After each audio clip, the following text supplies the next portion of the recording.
When you squirt, does that mean you orgasmed? Orgasm and ejaculation are two different functions.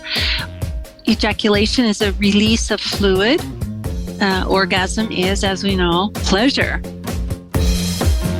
You're listening to Sex with Emily. I'm Dr. Emily, and I'm here to help you prioritize your pleasure and liberate the conversation around sex. Squirting during sex. How exactly does it happen? Which body part controls it? And what the hell is it made out of? For a vulva owner, squirting is a thing of mystery, but it doesn't need to be. In this special best of episode, I'm giving you my tips and first-hand experience with squirting, as well as highlights of my conversation with sex educator Deborah Sundahl, who teaches us exactly how to squirt. And I mean step by step. For example, did you know, vulva owners, that you have a prostate?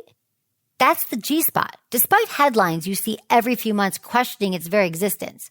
Also, did you know that clitoral orgasms and G-spot orgasms are two different things? Finally, with time and practice, did you know that every vulva owner can squirt? It's not magic, it's your anatomy. Plus, I take your questions on squirting, from how to start, best positions to do it, and how to communicate to your partner what you want them to do. All right, intentions with Emily. For each episode, join me in setting an intention for the show. So when you're listening, think of what you want to get out of the show. Well, my intention is to dispel any and all mysteries about female ejaculation so you can explore it for yourself. I want you to walk away knowing that squirting is within your reach if you want to try it. Please rate and review Sex with Emily wherever you listen to the show. My new article, How to Have Sex Standing Up, is up at sexwithemily.com. And also check out my YouTube channel for more sex tips and advice. For more information on squirting, check out my article, The Secrets to Squirting, at sexwithemily.com. If you want to ask me a question, just call my hotline, 559-TALK-SEX or 559-825-5739. Just leave me your questions or message me at sexwithemily.com/askemily. All right, everyone, enjoy this episode.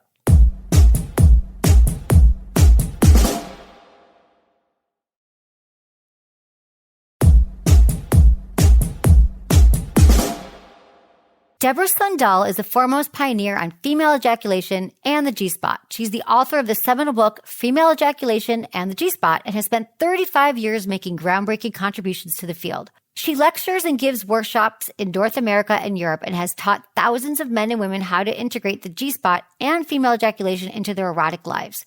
She continues to be a spokesperson for female sexuality and an advocate for sex education. Find out more about Deborah Sundahl at deborahsundahl.com. So you're going to hear a lot of juicy advice on this episode about how to try squirting. If that's something you're curious about, no pressure. But before we get into it, here are my top 3 pointers to keep in mind while you're listening. Number 1, get to know your anatomy. It's amazing how we can literally unlock pleasure simply by becoming aware of body parts we didn't know we had.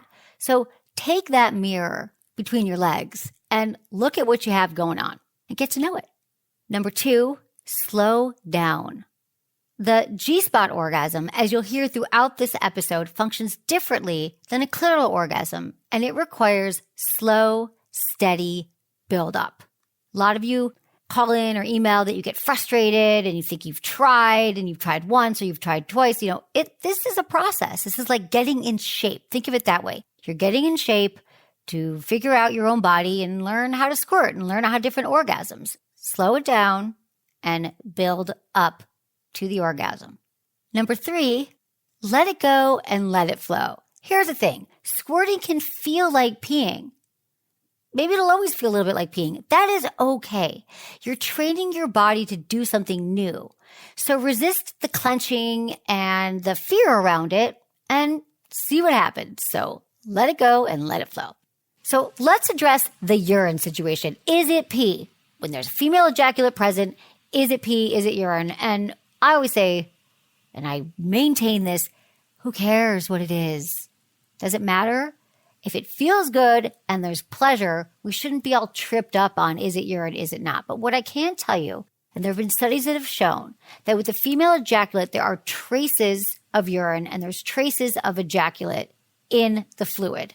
Specifically, there's a prostatic specific antigen, or a PSA, referred to as female ejaculate, that can be found in the liquid squirted in some individuals.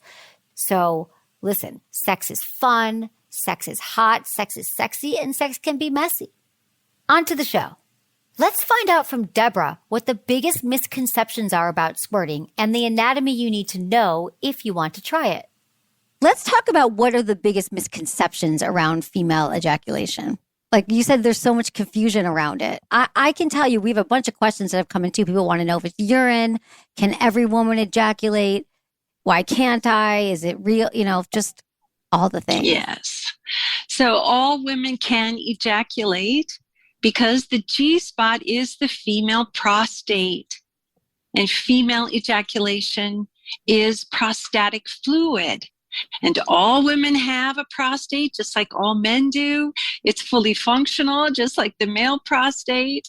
As a feminist, we're very used to hearing, about diminished women's experiences. Well, this is a classic case. Yeah, it is a classic case of this. So let's talk about let's first start with the G-spot, because in reading about your in-person seminars that you do, in-person workshops, you actually sit with women in a room and you introduce them to their G-spot and you teach them how to ejaculate. And I think that even the fact that you've been doing this for 30 years, I have to tell you some news that women, unless they've taken your workshop or they've done their own research, they still don't know how to find their G-spot.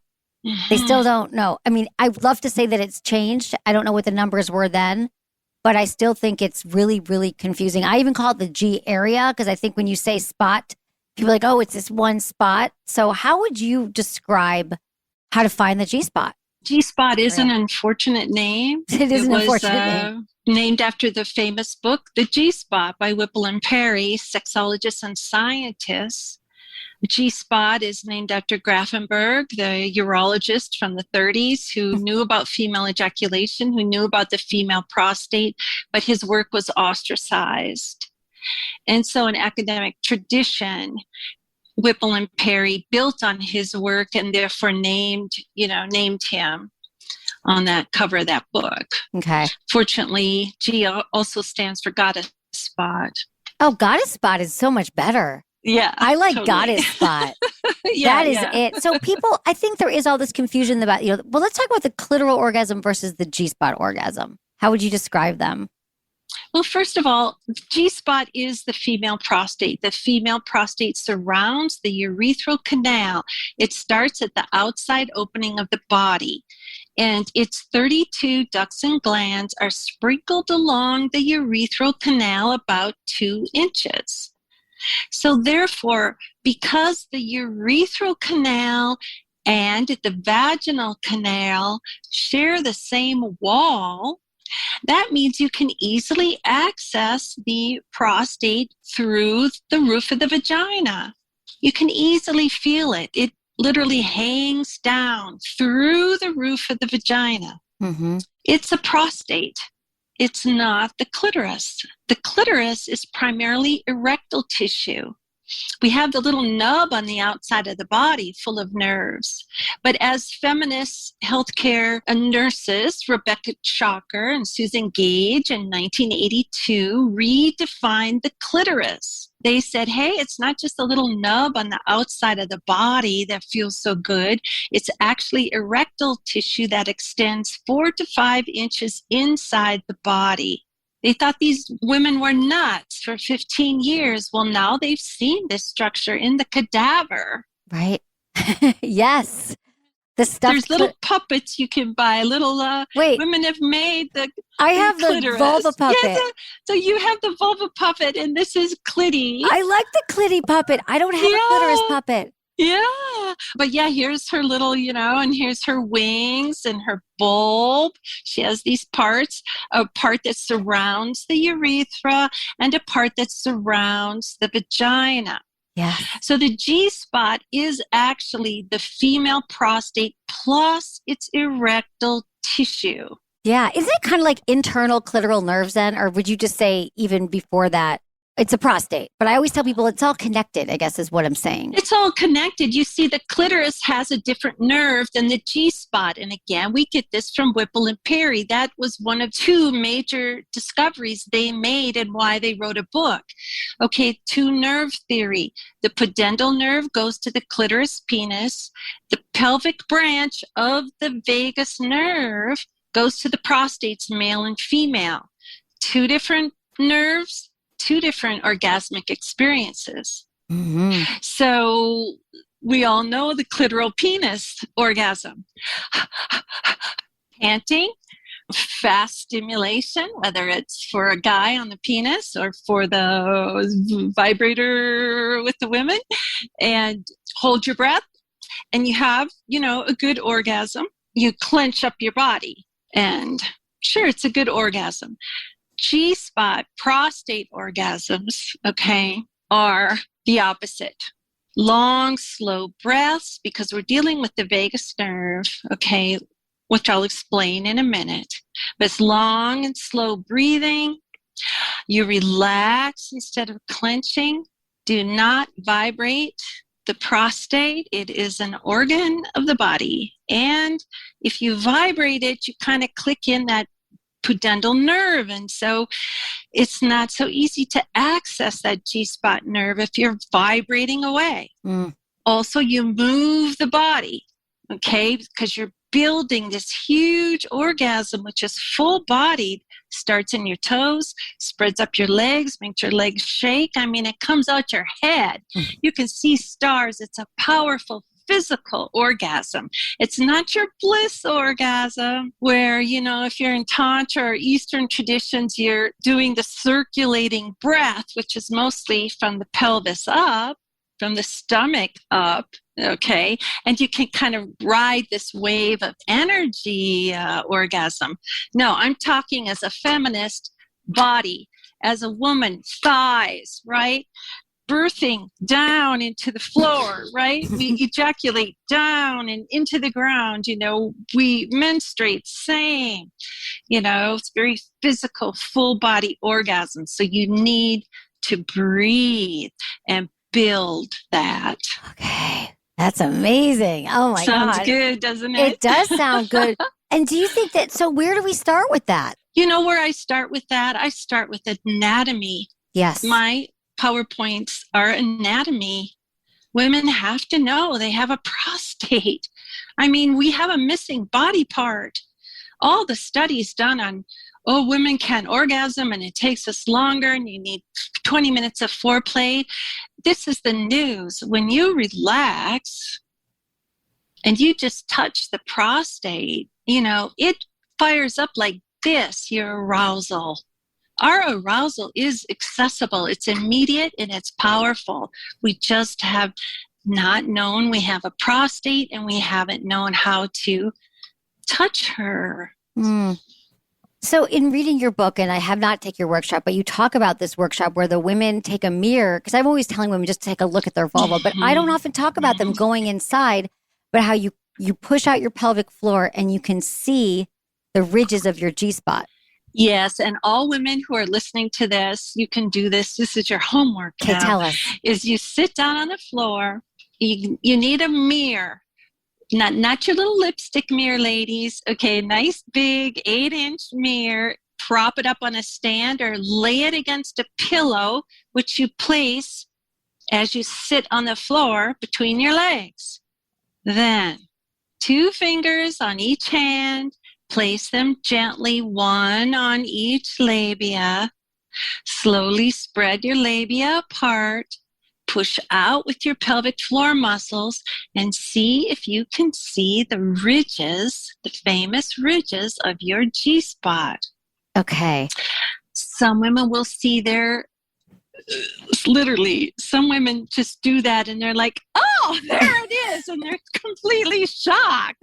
Some have said, I thought that was a prolapse. It's like, no, it's not.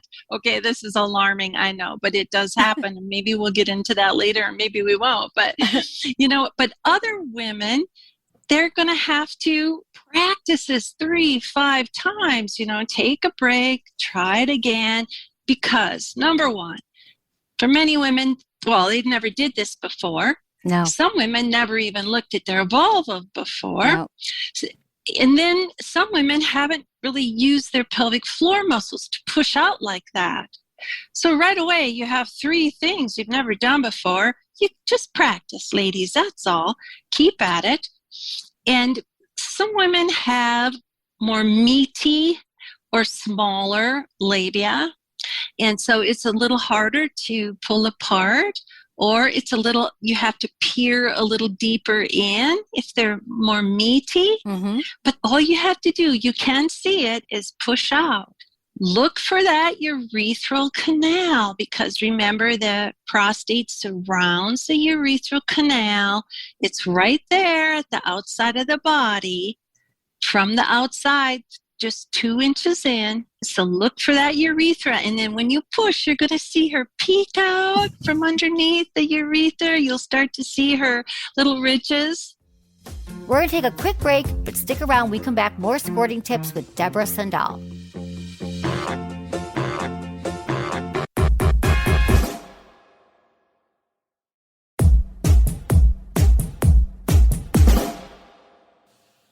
Next up, the best sex positions to try squirting for yourself.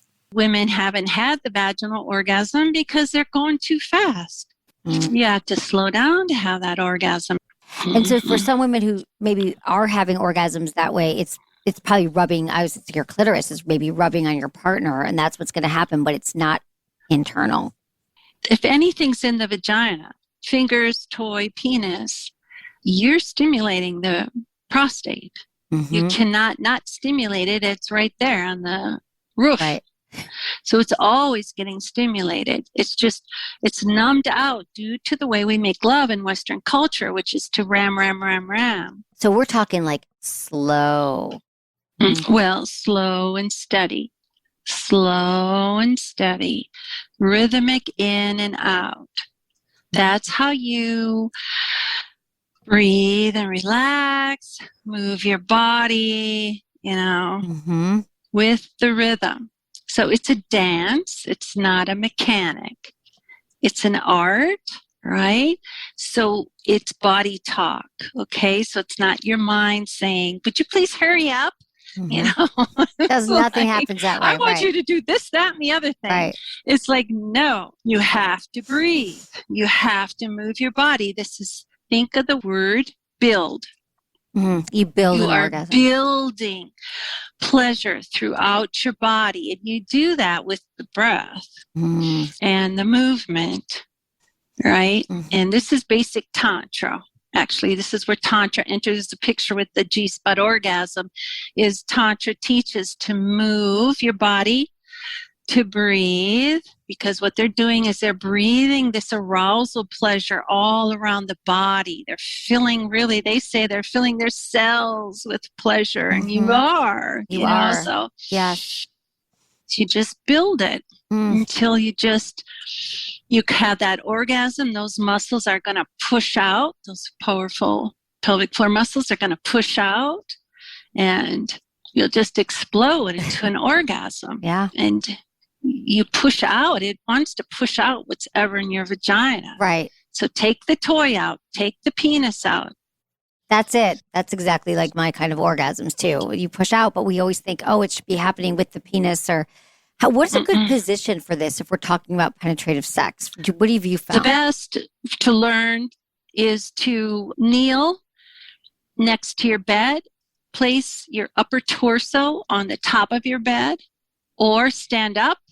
Place your upper torso on maybe counter height or even a table, so that your upper torso is supported and secure, because you got to move your hips, and you do it from behind. Yeah. Oh, do it from behind yourself. Yeah. Penetration. Because you're supporting your upper body, so it's secure, and you're lying on one arm. So you're free here, right, to do it from behind. Yeah. Or even from in front. Well, even if you're with a partner, what if you're with a partner? Same position. Okay, same position from behind. And women are moving their hips. Women are feeling that pleasure. Yeah. And they have more control too, because they can also jump off the penis. Okay, this is so great. I want to go back. There's so much here.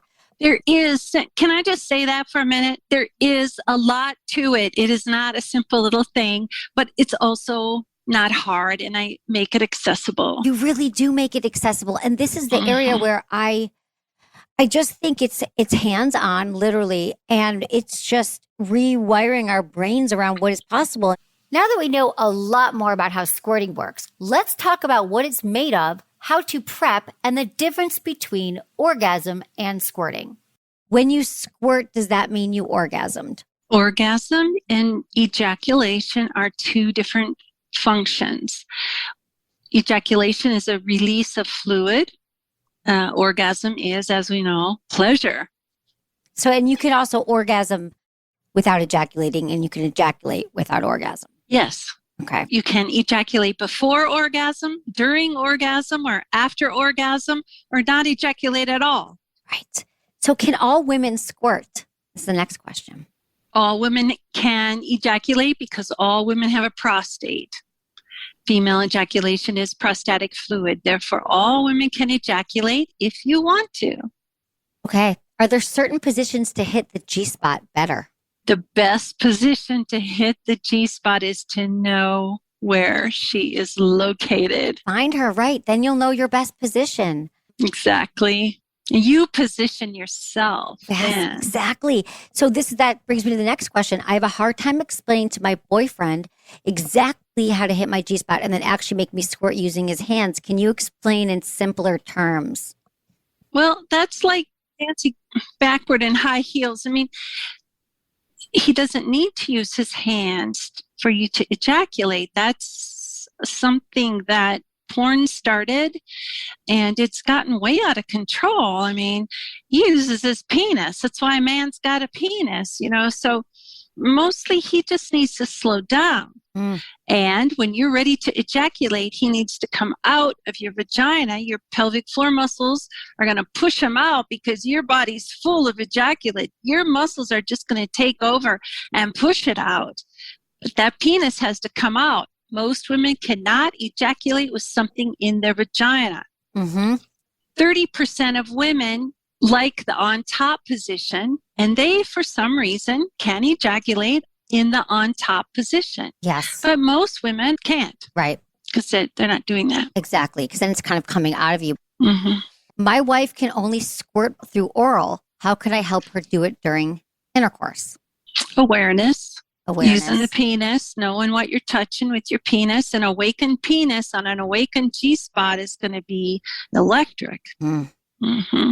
How to get over the feeling that I'm going to pee and stop that sensation. So this is why we don't do it, because we're so afraid we're going to pee. So how do we talk about That's right. We mistake the urge to ejaculate for the urge to pee. How do we know? We just practice. We've been told that female ejaculation doesn't exist. So if we feel that pee urge, what else is it? It's pee. Well, it's because we haven't known that, no, it's ejaculate. And as you ejaculate, you get to distinguish between the two, but it is subtle. If you are aroused and you're having intercourse of one type or another, penis, toy, fingers, and you feel that urge to pee, that is the urge to ejaculate. Just let go, let it flow. Let go and let it flow. And if it is, well, how about this though? What's the liquid made of and where does it come from when women squirt? Everyone wants to know, is it pee? Isn't it pee? There's been all these studies. What's your answer to that? Female ejaculate is prostatic fluid. Therefore, it's 90% prostatic fluid and 10% glucose. What's in prostatic fluid? Just the same as what's in the male. Prostatic fluid, it's the food and the nutrients and the protective environment, i.e., alkaline, for the sperm when they get their way to the egg. Okay, so is female ejaculation. That is its biological function, is to protect that sperm. So it's full of vitamins, nutrients. So what about the traces of urine? I'm just going to ask. Oh, that happens sometimes. I mean, mostly women who are first learning, if you have traces of urine, don't worry about it. The best analogy isn't the prettiest, but, it's like a pump that needs to be primed. And I mean, the water that first comes out isn't the best looking. Be nice to yourself. Just forget about the whole urine thing until you have this working in your body. Also, women are pushing too hard. They want that ejaculate to come out, and so they're pushing too hard. So it's better to relax, let it slowly build, and then it'll just kind of come out of the body. Yes, yes. So how about this? How should you talk about it with a partner and prep for cleanup in a way that's still sexy? I get a lot of the cleanup questions and it's too messy. Do you have any recommendations? Well, this is the thing with once you ejaculate, you got to prepare. You know, we don't always want to prepare for sex. And, you know, we used to have hang-ups around it. Like, oh my God, if I prepare, I spoil the mood. Well, you get one of those beautiful female ejaculation blankets, invest in that and throw it on the bed. You know, it's beautiful and comfortable, and that's what you do. Yeah, and then you put it in the wash. That's right. The biggest obstacle to women not ejaculating is this fear of letting go, this fear of pee. Yeah. Okay, that's their biggest obstacle. The second obstacle, well, that has to do with the orgasm, is letting the wild woman out. This is not your tiny Victorian orgasm. No. Where we're like, it's those deep guttural. You know, it's yeah. Women Who Run with the Wolves. You know, that great book by Jungian analyst Clarissa Pinkola Estes, Women Who Run with the Wolves. This is your wild woman, you know, and that vagus nerve is emotional by nature. So it's also an emotional orgasm. You're going to scream. You're going to emote your pleasure, you know. And sometimes you can, laugh and cry, and it's emotional. Women love that. That's it. It's a release. Yeah. It is emotional. Yeah. I feel like as I've gotten more accepting and as I've matured through my life, my orgasms are so much louder and so much more powerful. Right. But you have to be with a partner that, like, that's the thing. It's like you have to be with someone that you feel safe with, that you can let go and trust. And if you're not, and you're worried they're going to judge you, and they have judged you, then that might not be your person. That's right. So therefore you can't say, I can't do this. It's like, no, that's not totally accurate. You just don't have the right circumstances. Right. After the break, I'm going to answer all your questions on squirting.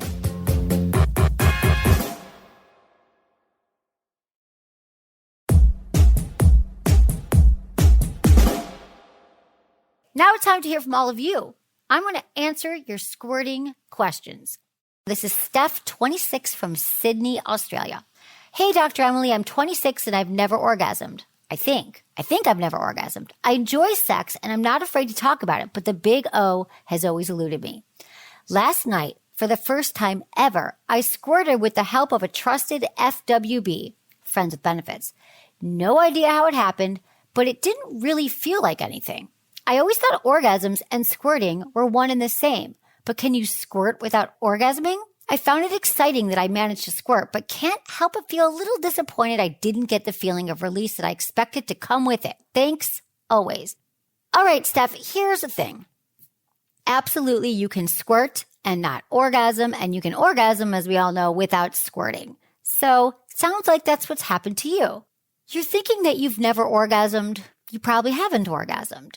And I'm curious about your own self-love practice. Have you tried to orgasm on your own? Using all the techniques I talk about on the show, always on the show. And, we have a lot of great information on our website, but it is important to continue to understand your own body without a partner there. It sounds like you have a great friends with benefit who was instrumental in your squirting, it sounds like. But you're still not having that release. You're still not having that pleasure. Or maybe you're still enjoying sex, but you're not having the orgasm. I tried for a long time with the partner early on to have my first orgasm with a partner, and it just didn't work. I had to just have no one looking at me, no one around, and I had to figure it out on my own. So maybe that's the same for you, Steph. So I just encourage you to take time, get to know your body, and maybe one day you will find that you squirt and orgasm. But I also have to say, I think it's more common than not. It's more common to squirt without orgasms than to squirt with orgasms. So I'd like to dispel that myth. There's a lot of women squirting these days, and they're not orgasming. This is from Jim, 62, in Utah. Hey, Dr. Emily, my wife is 59, and she's the low libido partner in the marriage. I encourage her to explore herself, but she really doesn't feel any desire. She invested in Yodi eggs. She won't use them. Has multiple vibrators that collect dust. She never had an orgasm until we married when she was 36, and I went down on her on our wedding night. She says she isn't capable of multiple orgasms. I encourage her to masturbate so she can learn what works for her, and she can show me. I thought for some time that I could help her have a squirting orgasm and that the effort would be worth it and could maybe lead to mind-blowing, leg tremor-inducing multiple orgasms. I've worked on learning how to make that happen, and she doesn't get much out of it. Yesterday, we were listening to Dipsy, which is an audio erotica app, and we were getting hot. I noticed how wet she was getting and started to work on stimulating her G-spot clitoral area. Next thing I knew, I was thinking we should have a towel down. She was squirting everywhere, but she didn't have any orgasmic response.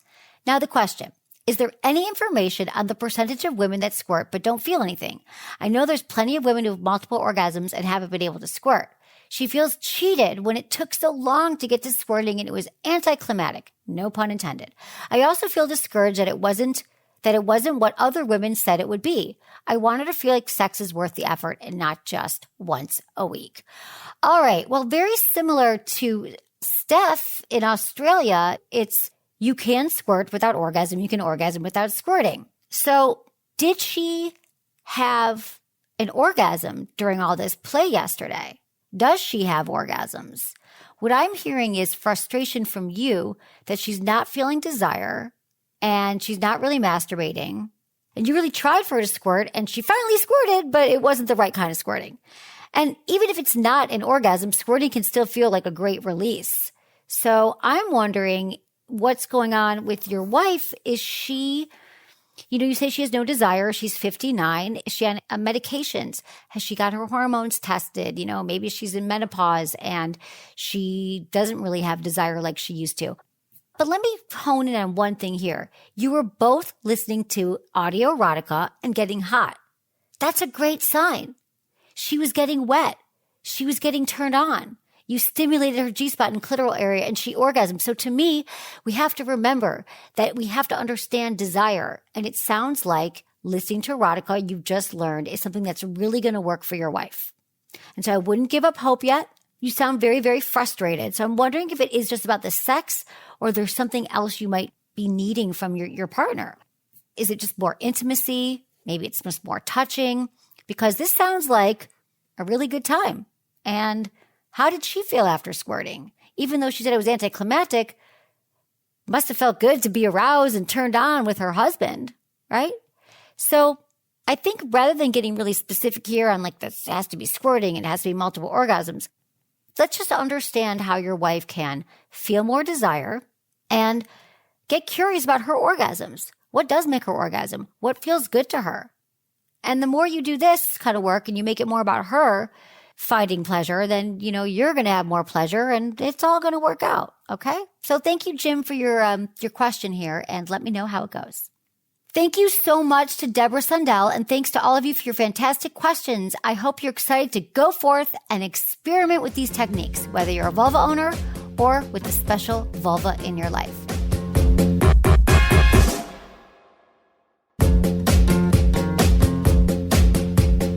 That's it for today's episode. See you on Tuesday. Thanks for listening to Sex with Emily. Be sure to like, subscribe, and give us a review wherever you listen to the podcast and share this with a friend or partner. You can find me on YouTube, Instagram, Facebook, and Twitter at Sex with Emily. Oh, I've been told I give really good email. So sign up at sexwithemily.com. And while you're there, check out my free guides and articles for more ways to prioritize your pleasure. If you'd like to ask me about your sex life, dating, or relationships, call my hotline, 559-TALK-SEX. That's 559-825-5739. Or go to sexwithemily.com/askemily. Special thanks to Acast for powering the Sex with Emily podcast. Was it good for you? Email me, feedback@sexwithemily.com.